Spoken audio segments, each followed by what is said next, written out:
우리 친구들, 우리는 이때까지 계속 하나님 자녀에게 주신 확신에 대해서 말씀을 함께 나누고 있습니다. 오늘 그 네 번째 확신인데요. 네 번째 확신이 무엇인지 칠판의 글씨를 보고 읽어주세요. 시작! 사죄의 확신. 사죄라는 뜻은 죄 사함 받았다, 죄 용서 받았다라는 뜻입니다. 요한일서 1장 9절에 읽은 말씀이 우리 친구들이 조금 어려워할 수도 있을 것 같아서 새 번역으로 된 성경 구절을 전도사님이 찾아왔어요. 우리 PPT를 잠시 열어서 읽어줄게요. 우리가 우리의 죄를 자백, 고백하면 하나님은 신실하시고 의로우신 분이셔서 우리의 죄를 용서하시고 모든 불의, 모든 죄악에서 우리를 깨끗하게 해주실 것이라고 말씀하고 계세요. 예수 그리스도께서는 우리의 죄를 깨끗하게 용서해 주셨어요. 그래서 하나님의 자녀는 죄 용서받았다, 죄 사함 받았다, 이 확신을 가지고 살아가야 됩니다. 우리 친구들, 세상에는요 다양한 종류가 있습니다. 우리 친구들이 좋아하는 아이스크림에도 다양한 종류가 있어요.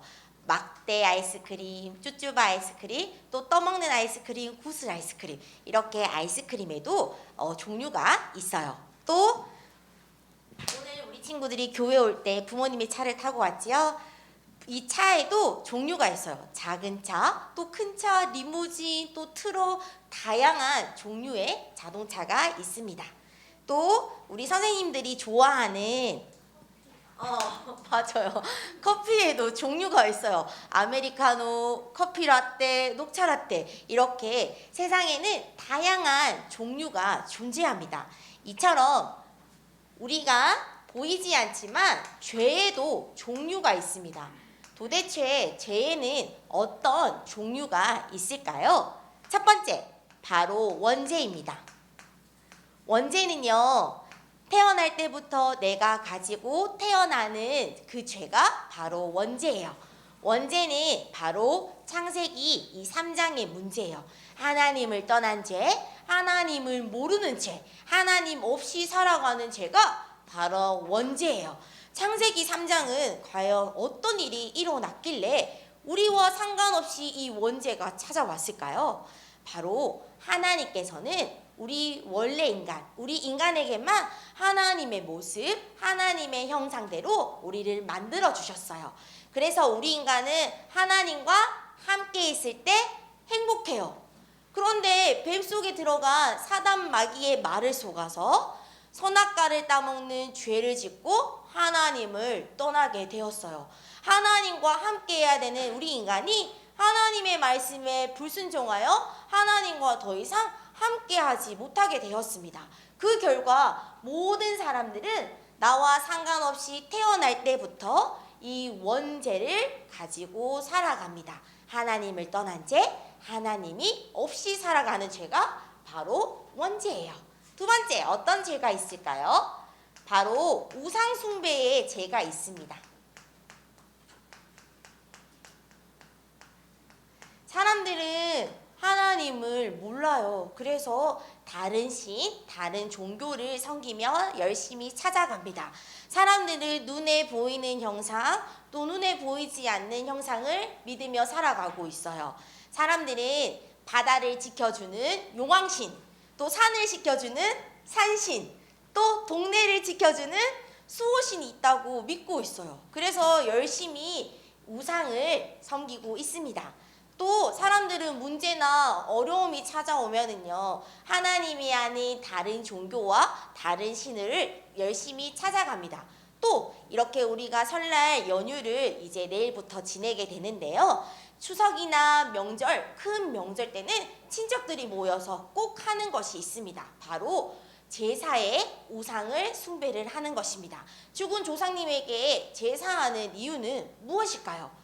바로 죽은 조상에 대한 예의라고 생각해요. 그리고 죽은 조상에게 제사를 해야지 죽은 조상님이 우리 가문에 좋은 복을 줄 거라고 믿고 있기 때문에 많은 사람들은 명절이 되면 꼭 제사를 하는 문화를 우리나라는 가지고 있습니다. 그런데 이 제사 문화는요, 조상에게 하는 것이 아닌 눈에 보이지 않는 사단, 마귀, 귀신에게 하는 것입니다.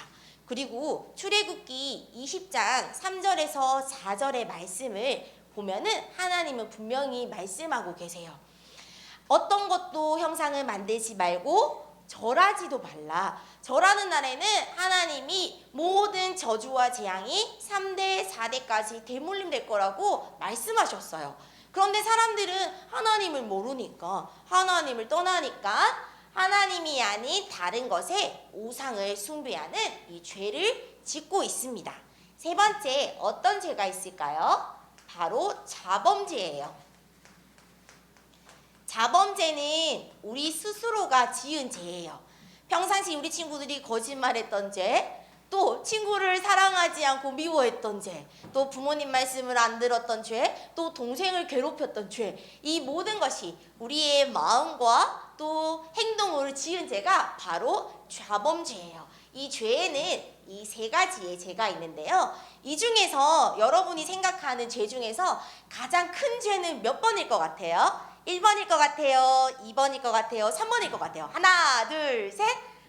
정답은 2번, 1번, 1번. 정답은 1번이에요. 이 세 가지의 죄 중에서 가장 큰 죄는 바로 원죄예요. 하나님을 떠난 죄예요. 인류 최초의 조상이 아담으로부터 내려온 이 죄가 세상에 들어왔어요. 세상에 들어온 죄는 사망에 이르게 되었어요. 모든 영혼들이 죽게 되었어요. 이처럼 나와 상관없이 찾아온 이 창세기 3장 이 원죄 문제가 가장 큰 죄 중에 죄예요. 그러면 이 죄는 가지고 있으면 어떤 결과를 우리는 맞이하게 될까요? 원죄를 지으면 감옥에 가나요? 원죄를 지으면 많은 벌금을 내야 되나요? 그렇지 않아요. 원죄를 지으면 어떤 결과를 맞이하게 되냐면요, 바로 마귀의 자녀가 되어요.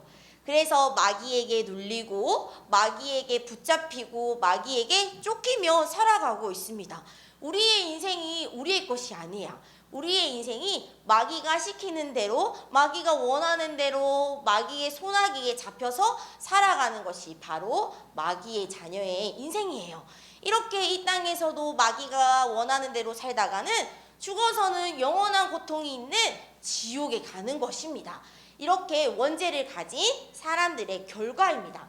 그런데 사람들은 이 원죄 문제, 마귀의 문제를 해결하기 위해서 착한 일을 많이 해요. 그리고 돈을 열심히 벌어요. 또 건강하면 해결할 줄 알고 열심히 운동도 하고 몸에 좋은 것도 많이 먹어요. 또 공부도 열심히 해요. 또 세상의 학문과 과학과 철학을 의지하며 살아가고 있습니다. 이 노력과 방법으로도 절대 원죄 문제, 마귀의 문제를 해결할 수가 없어요. 그러면 어떻게 원죄 문제, 이 마귀의 문제를 해결할 수 있을까요? 먼저 제일 중요한 거는 구원받은 우리 친구들은 바로 죄 용서 받았다, 죄 사함 받았다라는 이 확신을 가지고 있어야 됩니다. 그러면 어떻게 죄 문제를 해결할 수 있는지 함께 살펴보도록 할게요. 죄 문제를 해결하려면요, 반드시 죽어야 돼요. 그런데 하나님께서 우리를 사랑하셔서 이 땅에 구원자 되시는 예수님을 보내주셨어요. 예수님이 우리의 대신 십자가에 피 흘려 죽으시고 우리의 모든 문제를 해결해 주셨어요. 예수님께서 우리 대신 십자가에서 원죄 문제, 우상 숭배의 죄, 또 자범죄를 모두 해결해 주셨습니다. 우리는 이 예수 그리스도를 알고 믿기만 하면 이 원죄 문제에서 완전히 해방받을 수가 있습니다. 그런데 우리는 다 죄 용서를 받았지만 이 땅에 살아가면서 죄를 짓게 되어 있어요. 그렇죠? 전도사님도 죄를 많이 짓는데요. 죄를 짓는 이유가 뭘까요? 우리는 태어날 때부터 죄를 가지고 태어났기 때문이에요. 그런데 우리 친구들이 평상시에 죄를 지었을 때 예수님께 고백만 하면 됩니다. 우리 친구들 예수님께 어떤 고백을 하면 될까요? 예수님, 나의 죄를 용서해 주세요. 용서해 주세요. 예수님께 기도하면 예수님께서 우리의 죄를 깨끗하게 용서해 주세요. 그래서 전도사님이 마태복음에 기록된 비유를 하나 우리 친구들에게 소개하려고 합니다. 마태복음 18장 21절에서 35절에 10,000달란트에 빚진 그 비유가 나옵니다. 이 비유를 통해서 말씀을 연결해서 듣도록 할게요. 우리 PPT 그림 열어주세요. 네, PPT 그림, 네, 다음 슬라이드. 네. 어떤 사람이 왕에게 이 10,000달란트라는 것을 빚을 지었어요. 돈을 갚아야 될 시간이 되자 왕이 그 사람을 불렀어요. 당장 10,000달란트를 갚으시오. 너의 재산, 너의 그다음에 와이프, 또 너의 자식들을 어떻게든 팔아서라도 10,000달란트를 갚으라고 왕이 명령하였어요.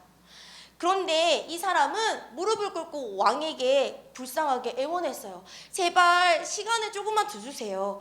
제가 꼭 그 돈을 갚을게요. 이렇게 간절히 요청하였어요.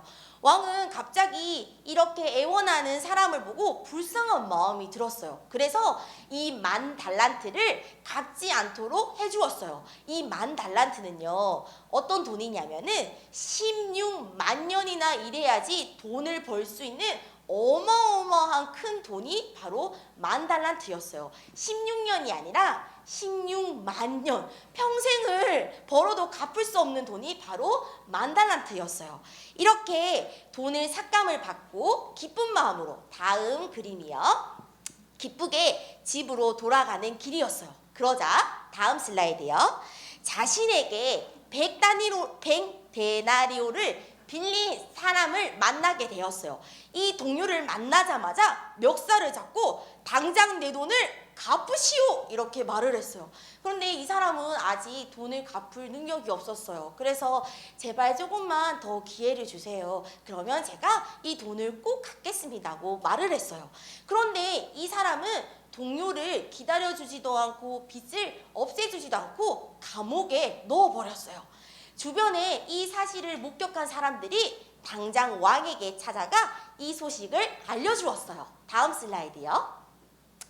왕은 다시 그 사람을 불러 너는 왜 네 동료를 불쌍히 여기지 않냐고 화를 냈어요. 그리고 왕은 불같이 화를 내며 이 사람은 결국 어디를 갔을까요? 마지막 슬라이드. 바로 감옥에 가게 되었습니다. 전도사님이 이 비유를 우리 친구들에게 말해주는 이유는 뭐냐면, 영영 우리는 이 죄로 말미암아 지옥에 갈 수밖에 없는 존재였어요. 그런데 예수 그리스도를 통해서 우리는 모든 죄가 용서되었어요. 용서받은 우리는 또 우리 주위의 사람들을 용서할 수가 있어요. 그래서 특별히 우리는 명절을 맞이하고 있습니다. 우리 친구들이 예수 그리스도의 이 받은 사랑을 우리 친구들이 사랑하는 가족들과 친척들과 친구들에게 이 사랑을 전달하고 용서하는 마음을 가지는 우리 친구들이 되었으면 좋겠습니다. 아시겠죠? 그래서 이번 한 주간 우리 친구들이 기억해야 될 확신이 있습니다. 나는 죄 용서를 받았다. 나는 죄 사함을 받았다. 이 확신을 가지고 우리 친구들 이번 명절 때 모든 사람들을 용서하고 사랑으로 풍성하게 누리는 명절이 되었으면 좋겠습니다. 이번 명절에도 우리는 3가지의 미션을 해야 돼요. 어떤 미션이 있는지 함께 살펴보도록 할게요. 자, 첫 번째 미션 전도사님이 읽어줄게요. 요한일서 1장 9절 말씀 매일 쓰고 암송하는 거예요. 어떤 친구가 우연히 지난주에 이 미션지를 꺼내는데 글씨가 하나도 안 적혀져 있었어요. 빈종이었어요. 그쵸? 이번 주에는 우리 친구들 시간을 내서라도 이 말씀을 조금씩 써보았으면 좋겠어요. 자, 다음 미션입니다. 다음 미션은 이제 2월달이에요. 이제 저희가 시편을 150편을 이제 거의 다 읽었어요. 그렇죠? 조금만 더 힘을 내서 하루에 한 편씩 시편을 꼭 읽고 스티커를 붙여주세요. 자, 마지막 미션입니다. 자, 이번 주 줌 다락방은 쉬어가요. 왜 쉬어갈까요? 설 명절이라서 빨간 날이라서 쉬어가는 거예요. 그런데 우리 친구들 설 명절에도 가족들과 함께 모여서 가정 예배를 꼭 실천하는 우리 친구들이 되었으면 좋겠습니다. 아시겠죠? 우리 친구들 기도하겠습니다. 기도할게요. 기도손. 네, 준비되셨을까요? 네. 하나님, 예수 그리스도의 십자가의 부활로 죄 문제, 사단의 문제를 해결해 주셔서 감사합니다. 명절을 맞이하여 복음으로 우리 가정들이 하나 되게 하시며 예수님께 용서받은 마음으로 다른 친구들 또 모든 사람들의 잘못을 용서할 수 있는 우리 렘넌트 되게 해주세요. 예수 그리스도의 이름으로 기도합니다. 아멘.